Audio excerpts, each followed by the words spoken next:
네, 어서 오세요. 그 금주법에 대한 그 미국 주류 역사학자들의 말이 다음과 같아요. 미국 사람들이 술을 너무 많이 마셔서 청교도적 도덕이 어, 불러일으킨 법안이다. 뭐 또 세계대전 후에 경제 부흥에 노동자들이 술을 마시면 안 되니까 그래서 만든 법이다라든가 이민자들이 싫어서 이런다든가 미국에 있는 독일계 유대인 주류 제조업체를 흔들어 놔야 되겠다. 뭐 이런 전략이 따른 것이다라든가 주류업체 지지 민주당을 약화시키려고 하는 공화당의 시도다라든가 뭐 이런 소리를 쭉 해봤어요. 하지만 여기에 대한 그 실제 정황 증거도 없고요. 추론만 가득한 그런 얘기들이란 말이에요. 많이 취했든 적당히 취했든 간에 아무튼 주류학자들의 말들이 이래요. 이 사람들의 말처럼 미국의 법이 그렇게 합리적이고 민주적으로 세워졌다면 나도 미국을 참 좋아할 만한데 뭐 대다수가 조지 부시 같은 놈들의 말로 세워진 역사이기 때문에 그렇게 크게 들을 말은 별로 없습니다. 느낌만 있죠, 뭐 느낌만. 20세기 초까지요, 정부 수입의 30%에서 40%가 주류, 와인이라든가 맥주, 위스키 이런 데서 발생하는 세금에서 나왔어요. 이런 뉴욕 같은 경우는 이제 사람이 많으니까요, 주정부 세수가 75%가 주류세였습니다. 그래서 금주법이 시행되면 정부로서 손해가 막심하죠. 당연하죠, 그죠? 그럼에도 불구하고 금주법이 강행되었다고요. 이 실용주의 천국인 미국에서 이 금주 로비를 긍정적으로 생각을 했단 말이에요. 근데 이거를 진짜로 법안화했단 말입니다. 이런 세수의 그 감축되는 위험에도 불구하고 어떻게 금주법을 이렇게 쉽게 받아들였을까? 참 아이러니컬하죠, 그죠? 지금 오늘날 사람들이 머릿속에서 잊어버린 역사가 하나 있습니다. 그게 에탄올과 석유의 전쟁에 대한 역사인데요. 아무리 늦게 잡아도 1870년부터 1930년대까지죠. 에탄올하고요, 알코올 연료 사이에 전쟁이 벌어졌었어요. 정확하게 이게 금주법 설레발치기 시작했던 1870년부터 폐지가 되는 1930년대까지. 그 앞서 말씀드린 기독 여생 절제 연맹하고 반술집 연맹이 막강하게 활동하다가 사라진 시기랑 딱 맞는단 말입니다. 참, 그래서 이걸 이제 형사를 시켜갖고 조사에 들어가야 돼요. 그 웬만한 서구의 역사는요, 그 형사가 범죄 추적하듯이 해야 됩니다. 에탄올은 말입니다, 자동차 최초의 연료였어요. 알코올 있잖아요. 브라질은 아직도 쓰고 있습니다. 1970년대 후반부터 전국의 주유소에 그 사탕수수 에탄올을 공급했다고요. 2003년에 와서 이제 자동차 제조업체들이 브라질에서 가솔린 에탄올 혼합으로 작동할 수 있는 그 FFV를 만들어내기 시작하는데 이게 2008년이 되면요, 신종 구매 자동차의 90%를 차지합니다. 예, 브라질 대단하죠, 그죠? 브라질에서는 그래서 연료에 대한 그런 걱정이 별로 없어요. 2006년부터 순수 에탄올 연료 자동차가 급증을 했습니다.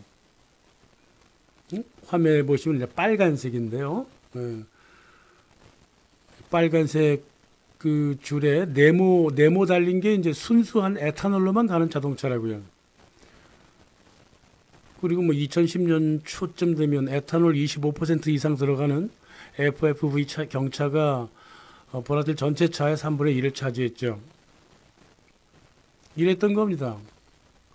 그러니까 브라질만 에탄올의 역사를 기억하고 있고 웬만한 나라 사람들은 이 에탄올의 역사를 다 잊어버리고 있다고요. 미국도 재미있는데요. 2000년부터 서서히 옥수수 에탄올을 연료로 사용하기 시작해갖고 현재는 그 전체 연료의 10%로 올라가 있어요. 이게 뭐 탄소 문제 때문에 전반적인 걱정이 돼갖고 이게 이제 적응하는 현상이다, 뭐 이렇게 보이는 듯하지만 한편으로 보면 이 석유의 가치가 떨어지게 만든 그 석유 달러의 죽음을 전략적으로 대비하는 듯이 보이기도 한다 이 말이에요. 예? 석유에 기반한 달러가 가치가 사라지게 되면 석유의 가치도 무너질 거 아니겠어요? 거기에 어떻게 대응하는 전략 아닌가 뭐 이런 생각이 들기도 해요.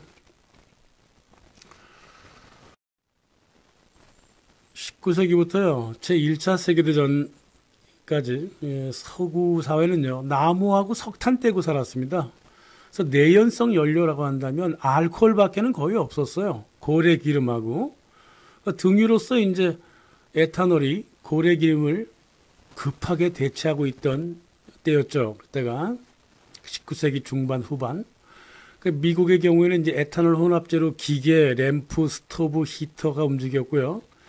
그래서 이제 알코올 같은 경우는 양조 업체에서 술도 만들고 에탄올도 만들어서 전체 미국 시장의 한 80% 가까이도 연료 시장을 장악을 하고 있었다고요. 이 양조 업체들이 술을 만드는 그 회사들이. 유럽도 뭐 상황은 좀 비슷한데요. 독일에서는 1864년 도이치 회사 그 설립자가 니콜라우스 오구스트 오토가 에탄올로 가는 자동차를 구상했고요. 그 이외에 석유로 가는 자동차는 아예 생각도 하지 않았죠. 석유라고 하는 게 그 있지도 않았기 때문에. 그래서 1876년에는 말이에요. 이제 석유가 나왔다 하더라도 에탄올로 가는 엔진을 만들어냈어요. 자동차도 그렇게 시범 운영을 했죠. 그 알코올이라고 하는 게요, 전 세계 어느 국가나 변동성 없이 옥수수 같은 곡물하고 설탕류 식물로 만들 수 있잖아요.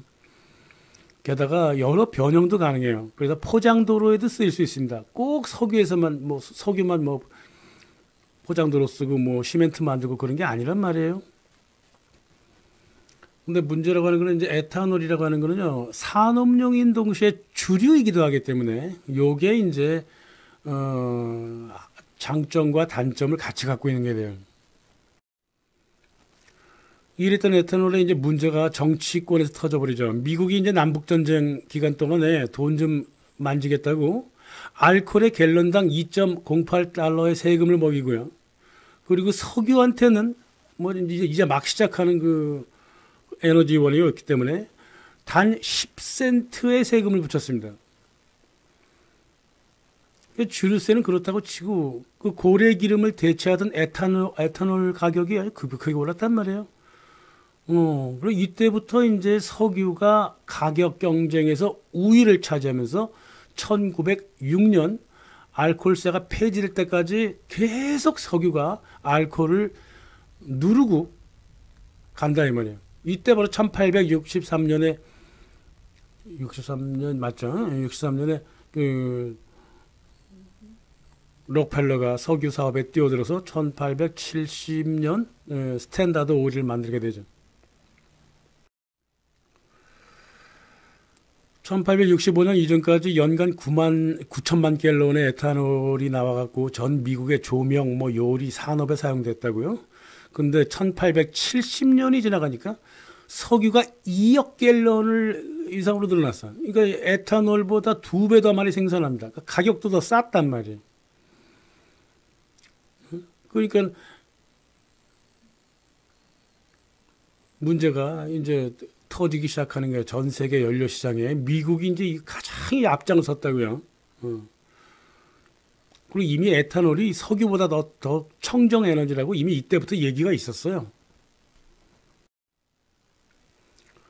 디트로이트의 그 헨리 포드가 1896년 첫 자동차를 출시했을 때 사용 연료가 원래 순수 에탄올이었어요. 하지만 이제 휘발유가 더 싸잖아요. 그러니까 복합 같이 쓸 수 있는 에탄올도 사용할 수 있고 가솔린도 사용할 수 있는 자동차를 만들려고 생각을 하고 있었죠.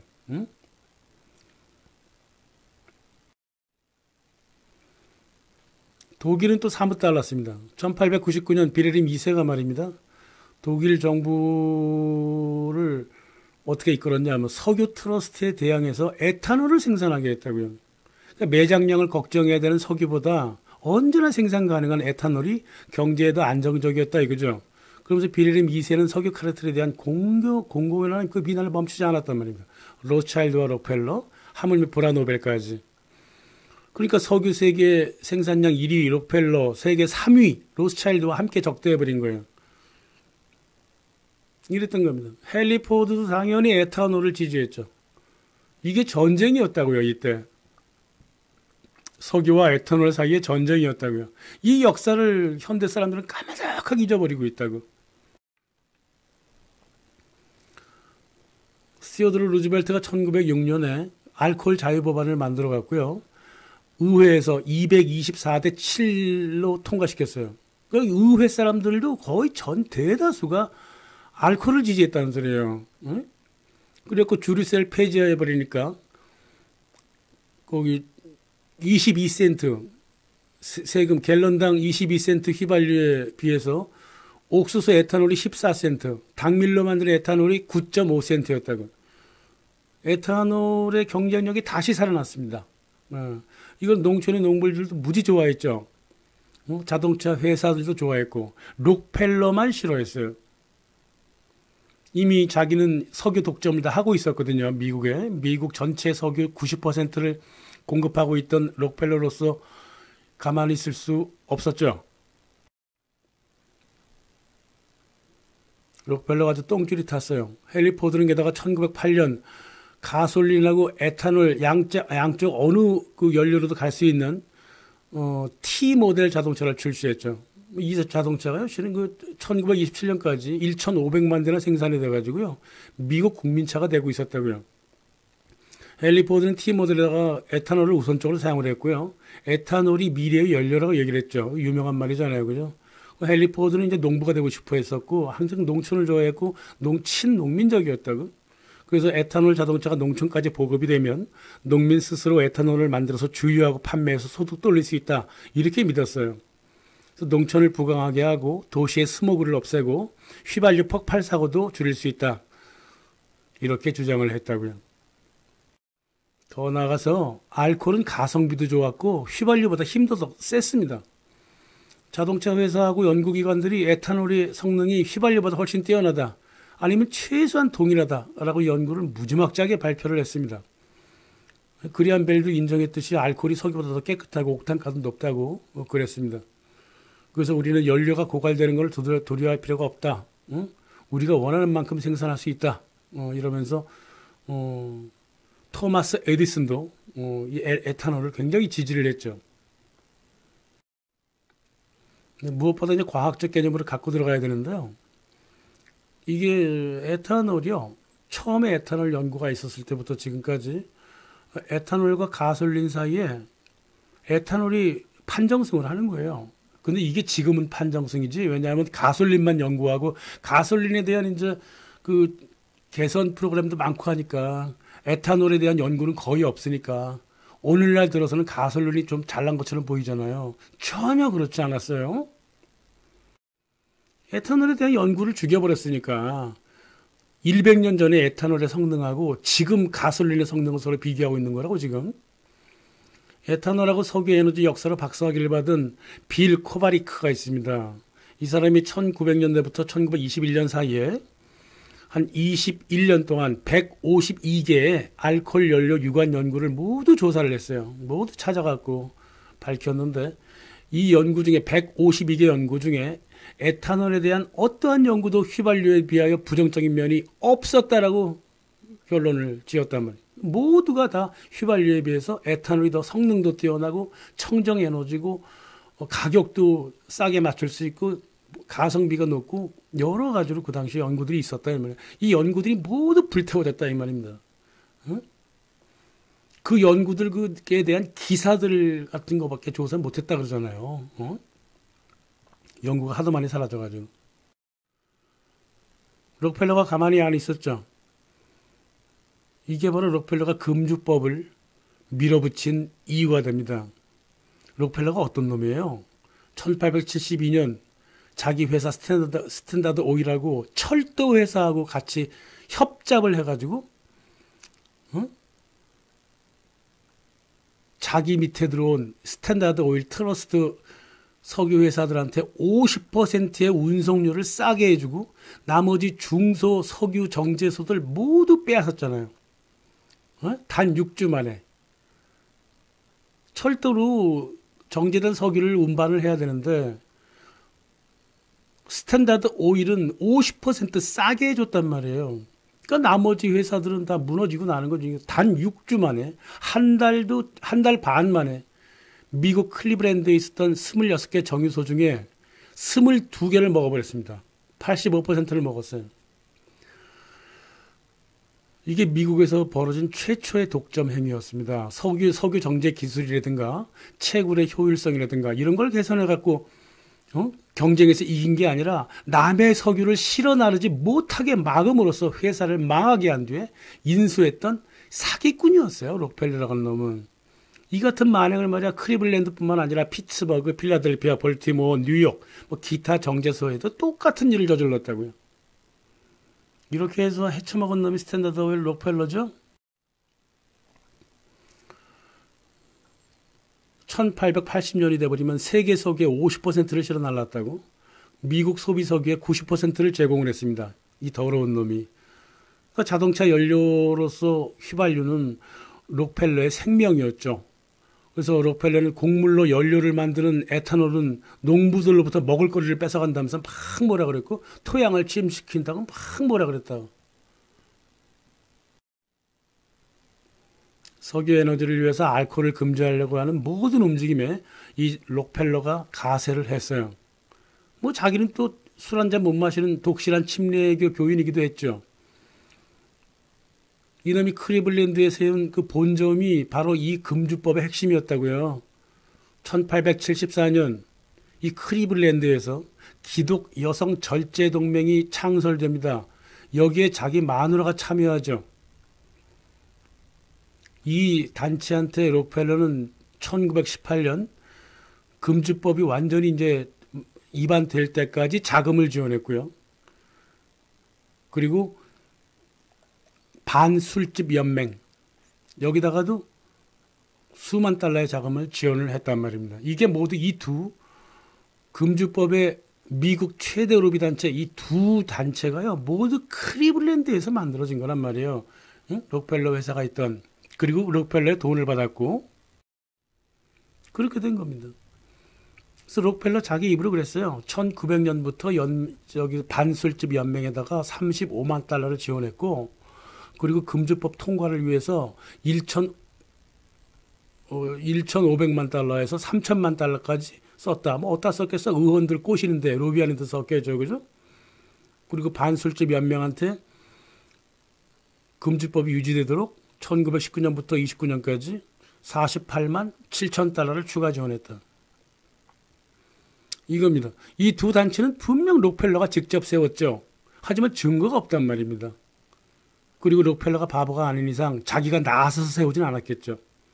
하지만 이 두 단체는 사라질 때까지 오로지 록펠러의 석유 산업을 위해서 뛰어다녔다. 이겁니다. 어? 록펠러하고 금주법 관계는 말입니다. 미국 역사에서 홀로코스트 언급하는 것처럼 금지예요. 수없이 많은 역사가들이 실드를 쳐줬어요. 어떻게 실드를 치냐 하면 반술집 연맹 그 헨리 포드도 참여했잖아. 록펠러가 알코올 연료에 반대했다면 금주법 사망에 산업용 알코올 생산을 지원한다는 말이 나오는데 그런 내용이 거기 왜 있겠어 이러면서. 그러면 법안을 만드는데 눈에 두드러지게 무조건 산업 알코올도 반대한다고 그랬겠어요? 이 역사가들이 이렇게 바보 같아. 산업 알코올은 허용한다라고 하는 거는 이건 면피형이죠. 당시 에탄올은 말이에요. 술을 만들던 주류업체가 동시 생산하고 있었다고. 그러니까 주류업체가 술을 못 만드니까 산업용 알코올을 만들었지만 1910년대에는 이미 알코올 가격이 너무 높아가지고 자동차하고 기계들이 휘발유에 의해서 움직이고 있었다고요. 알코올이 조금 많이 생산되면 석유를 더 생산시켜. 예를 들어서 1911년 텍사코를 자기네 카르텔로 끌어들여갖고 텍사스 유저를 풀 가동시켰잖아. 그래갖고 휘발유 가격을 급격하게 떨어뜨렸습니다. 그러면 예전에 주류업체 하던 사람들이 산업용 알코올을 생산하면 뭐해? 가격은 휘발유에 엄청나게 처지고 수요도 점점 적어지는데 이게 바로 록펠러가 짜놓은 덫이었단 말입니다.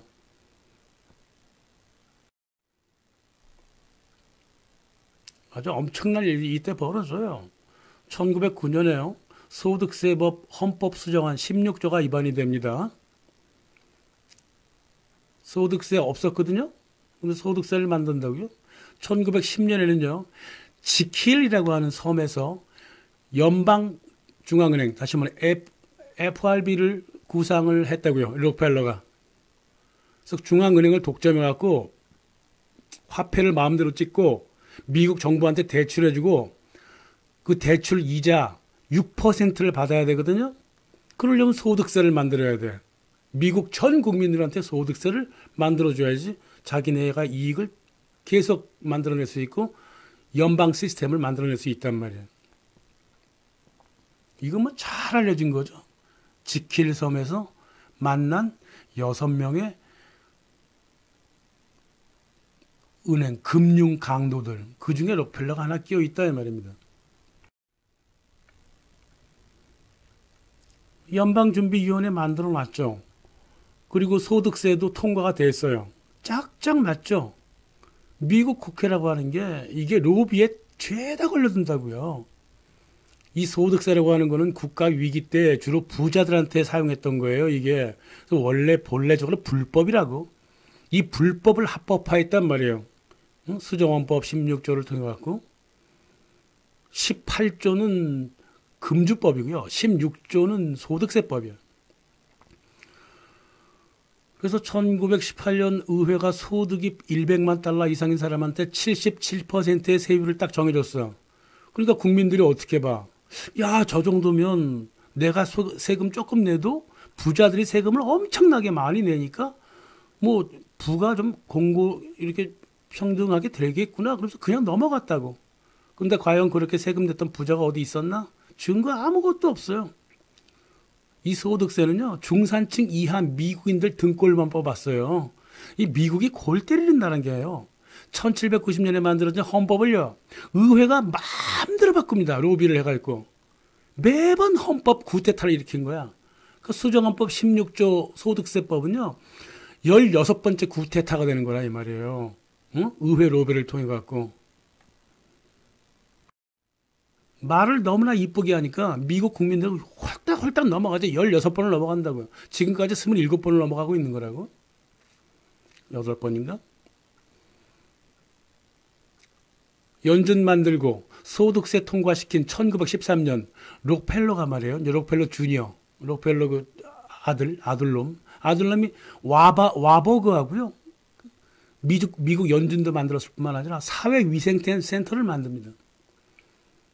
소득세를 위한 노동자들의 수익을 조사하고 동시에 석유화학이 전 산업 분야로 진출할 가능성을 모두 본 거예요. 매춘 공부하고 노동자 공부하고 강도 공부하고 마약하고 연관된 모든 범죄 네트워크를 조사하는 일. 이걸 센터가 역할을 맡았고요.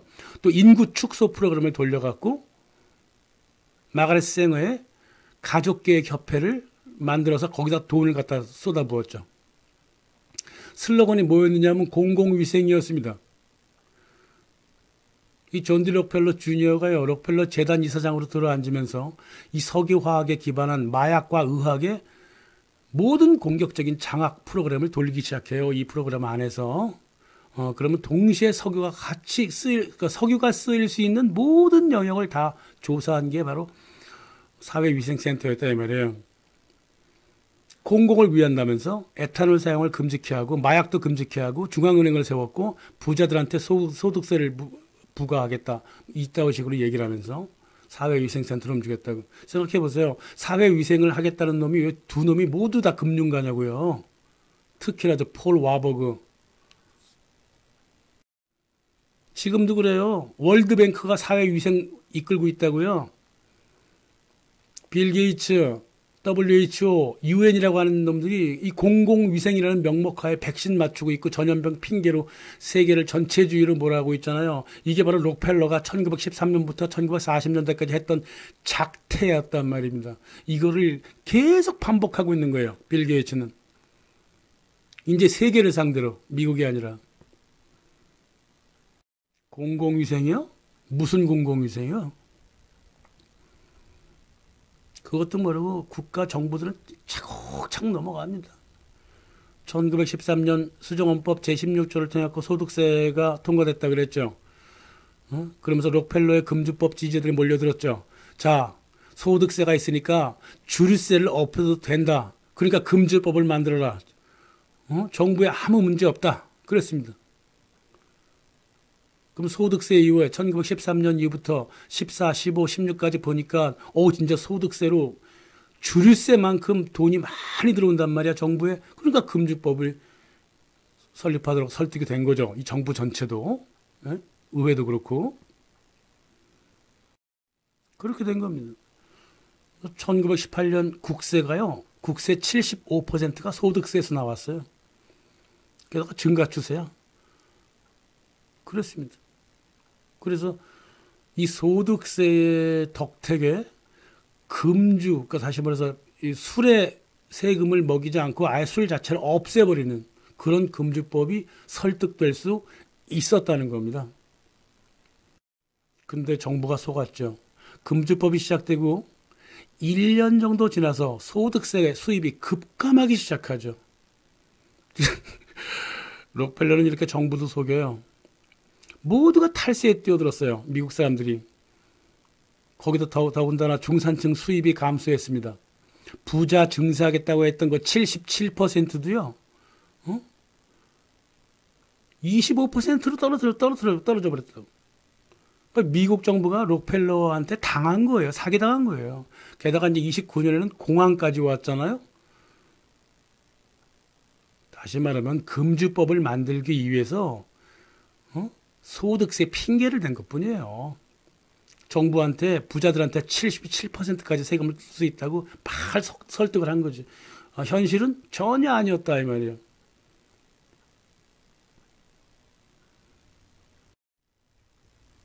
록펠러는 여기서 멈추지 않았습니다.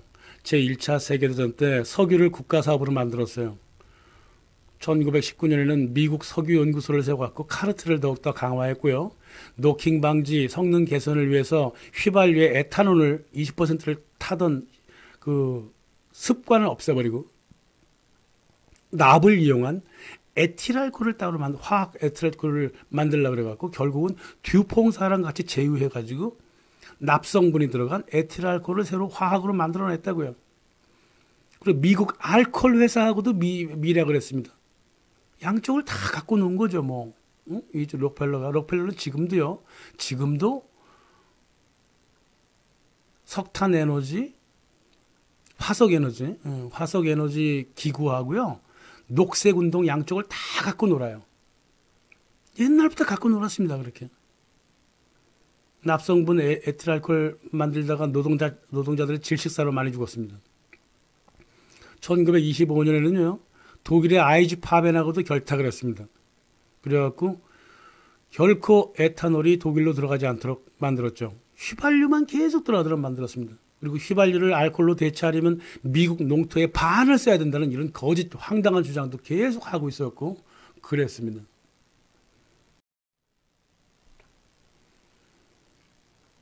자기가 1차 세계대전에서 승전을 이끌게 만들었다고 이제 주장하잖아요, 록펠러가.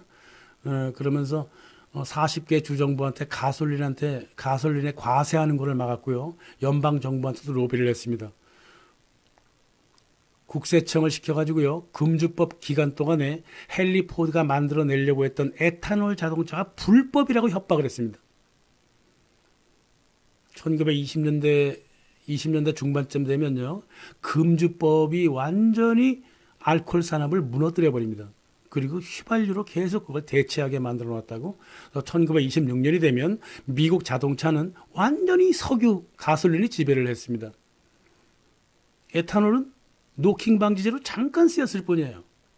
그리고 1930년이 되면 석유가 자동차뿐만이 아니라 각종 에너지원으로 미국에서 자리를 잡게 된다고요. 이게 미국에서만 거의 벌어진 현상이란 말입니다. 자, 정리를 해보면요. 1872년 록펠러가 미국 석유 정제소를 거의 독점하게 되죠. 그리고 알코올 연료를 없애기 위해서 반알코올 로비에 들어가기 시작하죠. 그리고 또 소득세 입법에 들어갑니다. 그리고 미국 연준을 세워요. 그래서 연준을 세워서 6% 이자를 정부로부터 받아내기 위하여 소득세를 입법시키고요. 그리고 세계대전을 통해 갖고 석유를 일반화하고요. 금지법을 통해서 알코올 산업을 때려 부숩니다. 그러면서 1930년 이제 다 장악이 됐어요. 1930년대부터 이제 석유의 시대가 시작되고요. 제2차 세계대전이 끝나고 마샬 플랜을 통해 갖고 휘발유가 전 유럽에 에탄올 연료를 대신케 하는 석유 만능 시대가 열렸다 이 말입니다.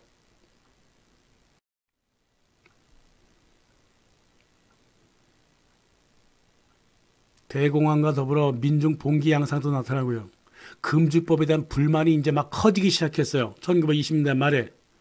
소득세는 계속 떨어지고 있었고 대공황 여파로 1933년 정부 세수가 가장 낮았어요. 근데 미국 정부도 화가 났죠. 록펠러한테. 그래서 금주법 안 하겠다. 소득세가 이렇게 적게 들어오면 우리는 차라리 소득세 없애고 주류세를 다시 만들겠다. 이렇게 했단 말입니다. 그러니까 록펠러 이놈이 어떻게 행동을 했냐면 콜롬비아 대학 총장 니콜라이 모레이 버틀러한테 이런 편지를 쓰죠. 금주법 폐지를 찬성하고 공화당과 민주당이 모두 협력해서 금주법을 폐지해 줄 것을 바란다라는 편지를 썼습니다. 그래서 이 편지는요. 뉴욕 타임즈부터 해서 워싱턴 포스트 전국적으로 퍼져나갔습니다.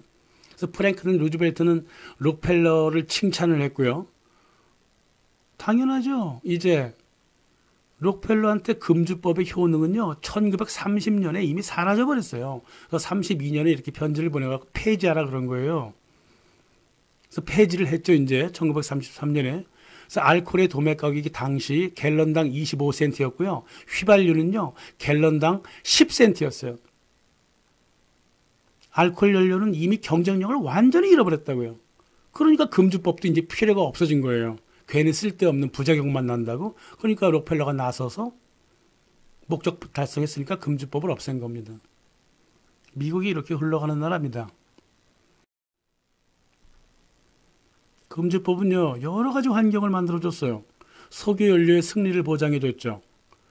또 록펠러가 무기 산업 안으로 깊숙하게 들어가게 만들어줬죠. 경찰 업무를 주정부가 아니라 FBI가 전권을 쥐게 했고요. 왜냐하면 전국적으로 금주를 움직이려면 연방정부가 움직여야 됐으니까. 그리고 국세청을 굉장히 강화했습니다. 국세청. 미국의 국세청이 IRS가 지금 굉장히 강하잖아요. 바로 이때부터 강해진 거예요. 소득세 때문에 그런 거예요. 소득세 그거 하려고. 또 그 당시 민영이었던 열차업을요. 이 승객용에서 화물업으로 고착시켰습니다. 미국은요. 열차가 처음부터 민영이었어요. 그래갖고 화물을 실어 나르는 게 승객 실어 나르는 것보다 훨씬 더 이익이었기 때문에 이 승객용으로 철도를 잘 안 만들었다고요. 게다가 록펠러가 자기 그 기름 실는데 미국 동부 쪽 철도를 거의 활용했잖아요. 그러니까 승객용 철도 문화가 별로 없는 거예요. 이 미국에. 물론 뭐 꼭 금주법 때문이다 이건 아니죠. 미국의 열차 시스템이 이제 일단은 철도 철미하게 민영화되어 있고 인구 밀도도 작기 때문에 수익에 문제가 발생해요. 이 승객용은. 그럴 바에야 차라리 증기나 전기로 가는 철도를 말이야 자동차로 대신하는 게 옳잖아. 응? 이게 도랑치고 가재 잡고 그런 거잖아요. 그죠? 그래서 이게 록펠러한테 오히려 아주 유익한 환경이 되었다고. 그래서 1950년 이후부터 미국의 전기차는 버스한테 밀려갖고 90%가 사라져버립니다. 그래도 1916년까지만 하더라도 미국 사람들이 25만 마일을 철도로 사용하고 다녔어. 1950년이 지나가 버리니까 9천 마일로 축소가 돼버립니다.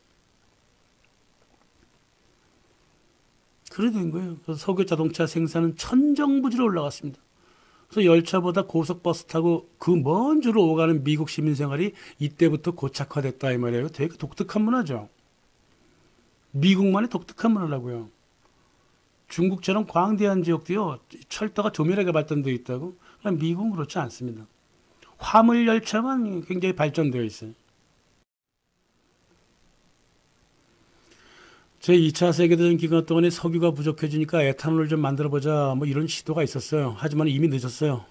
2차 세계대전이 끝날 때는요, 이미 미국의 모든 엔진, 작동기기, 자동차, 무기 이런 게 석유 연료에 맞춰져 있었다고요. 그래서 에탄올 산업도 아주 전후에 모두 망가져 있었고, 그 잔존하던 유럽의 그 에탄올 산업도요, 마샬 플랜과 함께 거의 다 사라져 버렸습니다.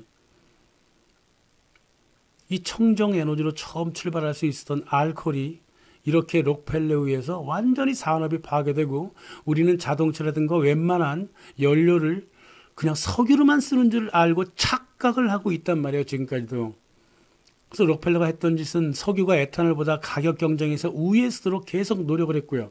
에탄올 연료에 대한 왜곡된 연구를 일삼았고요. 술과 산업용 알코올을 같이 만들고 판매하던 미국 산업계에 금주법을 세워갖고 알코올 산업을 파괴시켜 버렸고요. 에탄올 자동차에 대한 미련을 두었던 헨리 포드 같은 사람들을 법적으로 압박을 했고요. 노킹 방지용 첨가제로 에탄올이 아니라 납성분이 들어간 에틸 첨가제로 가솔린 같이 섞었다 이 말입니다. 그래서 제1차 세계대전하고 똑같이 제2차 세계대전에서 석유를 지원함으로써 전후 유럽 에탄올 산업을 완전히 파괴시켰다고. 그러니까 거꾸로 가는 거예요. 지금 이게 시대가. 지금 기후 문제 떠들고 있죠. 이게 전적으로 록펠러의 석유 산업 탓이잖아요. 에탄올로 이를 다시 대체하면 돼요. 그런데도 말이야, 록펠러 이놈은 말입니다. 석유와 석유화학이 더욱더 필요한 대한에너지 자원을 주장하고 있어. 더불어 중국하고 사우디 석유를 통제하려고 탄소세 같은 헛소리가 앉아있고, 여타 대한에너지를 장악하려고 자기 기업인 엑선모빌 명예까지 손상시키면서 기후변환이 이 짓을 하고 앉아있다고. 이 모두 록펠러가 만든 거예요. 에전다 21. 이 석유 없는 산업은 불가능하다는 것을 이놈이 잘 알고 있어요. 사기를 치는 거예요, 그러면서. 다른 종류의 화석 에너지 경쟁사들 자기가 먹고 싶은 거지, 중국이라든가 사우디라든가 미국 국내라든가. 그토록 기후변화하고 탄소가 두려우면 브라질처럼 에탄올을 연료로 쓰면 될 일 아니에요? 근데 뭔 자꾸 개소리를 하냐고요. 록펠러가 자기 아버지야? 다음 영상에서는요, 록펠러하고 그린, 녹색운동, 무슨 관계가 있나? 녹색운동은 록펠러가 일으켰죠? 엑선모빌 스스로 욕을 먹게 만들면서 전 세계 화석 에너지를 가진 회사들을 모두 욕먹게 만들고, 그들로 하여금 세금을 뜯어내고 벌금을 먹이기 위해서 예전에 자기가 1872년 클리블랜드에서 26개 정제소를 중에 22개를 다 먹어버렸듯이 그렇게 하고 싶은 거지. 록펠러는 지금 그렇게 하면 세계를 장악할 수 있습니다. 자원을 장악하면. 대한에너지를 추구해가지고 대한에너지에서 나올 수 있는 모든 결과물들을 지가 혼자 처먹으려고 좀 이 짓을 하고 있는 거예요. 탄소세니 화석 연료를 없애자. 이게 말이 될 것 같습니까? 이게 지나가는 고양이도 웃을 얘기라고. 이게 석유 없이 산업이 가능해요? 처음부터 끝까지 거짓말이다 이 말입니다. 다음 영상은 그 문제를 다루겠습니다. 감사합니다.